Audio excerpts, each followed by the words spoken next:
வணிகர்களை குறிவைத்து வாகன சோதனை நடத்தப்படுவதாக எழுந்த குற்றச்சாட்டை தமிழக தலைமை தேர்தல் அதிகாரி ராஜேஷ் லக்கானி திட்டவட்டமாக மறுத்துள்ளார். சென்னையில் செய்தியாளர்களிடம் பேசிய அவர், வாக்காளர்கள் ஓட்டுக்கு பணம் வாங்க வேண்டும் என்று பேசுவதை அரசியல் கட்சியினர் தவிர்க்க வேண்டும் என்றார்.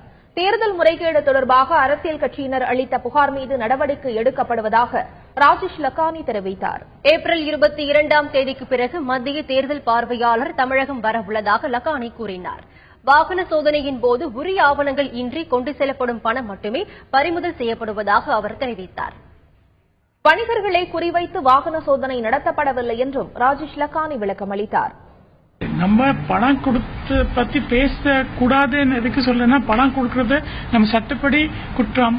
அதுக்கு நம்ம ஊக்குவிக்கிட்டு யாரும் பேசக்கூடாது. அந்த நேரத்தில் எல்லாருக்கிட்ட வேண்டுகோள் வைத்து விரும்புறோம். வணிகர் மேல தனிப்பட்ட முறையில நம்ம நடவடிக்கை எடுக்கிறது இல்ல.